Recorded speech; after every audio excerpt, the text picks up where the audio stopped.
TransCanada Company, the owner of the Keystone Pipeline, may have ignored constructional violations spotted by a federal agency when the pipeline was still being built.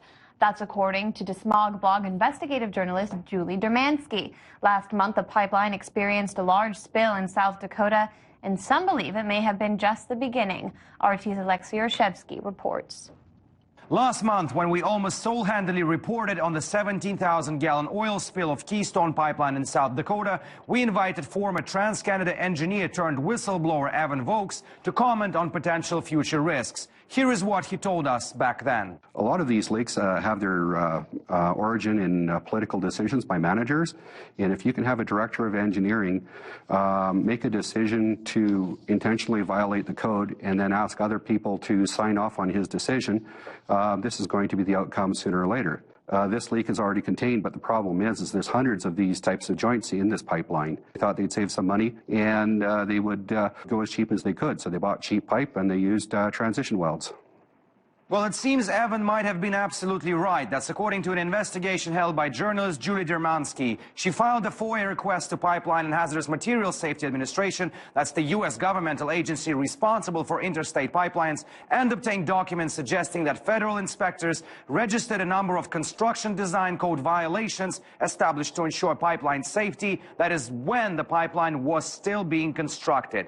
The types of things I saw in the report are the kind of mistakes and failures to follow the correct procedure that could lead to countless small leaks like what you saw in South Dakota. Anytime you don't do something to code, it's serious. Anything not done properly can lead to a failure of the pipeline. We will not overflow your brain with a lot of technical stuff, but here are just some of those violations in simple language. In one case, it was wrong amperage of the weld. In another, incorrect readings at poorly calibrated tool led to one of the welds being partially burned.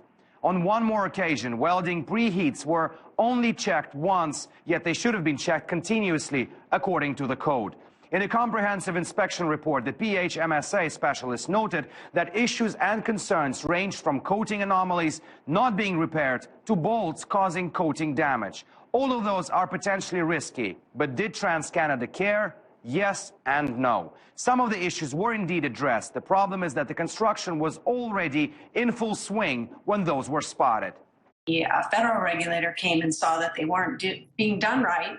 And then he would ask the people in the field, including their third-party welding inspector, to, hey, get this right. So they would get it right, but what about all the welds that were wrong before the inspector showed up? And from what I read, it seemed they just let them go on. It's a culture, as far as I understand it, get the project going as fast as possible to get the money rolling in. So I can't really speak for why corners are cut, why rules aren't followed. PHMSA did not even fine TransCanada for those violations, and the construction was eventually completed. Evan Vokes said that if a pipeline was not built according to the code, it wasn't a matter of if it leaked, but when. And the latest South Dakota spill, he believes, might have been the first in many to come. Now, several sources report that TransCanada will dig up 2 sites south of the April 2nd leak spot. The company has not verified it, but it may be done to check those places to see whether the welds need fixing there. And that prompts the question, why weren't faulty construction procedures addressed before opening the pipeline's valve? And it also further questions the credibility and integrity of TransCanada. Alexei Rtv, RT, reporting from Washington, D.C. Staying in energy news now, researchers from Duke University have released a new study on fracking. Their findings include that thousands of oil and gas industry fracking wastewater spills in North Dakota have caused widespread contamination. That contamination includes radioactive materials, heavy metals, and corrosive salts, putting the health of people and wildlife at risk. Some rivers in North Dakota now carry levels of radioactive and toxic materials higher than federal drinking water standards, specifically for selenium, lead, and radium.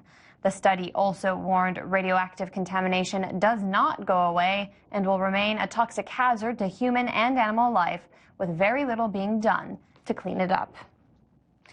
Stay with us now at RT America. We're going to continue after this break.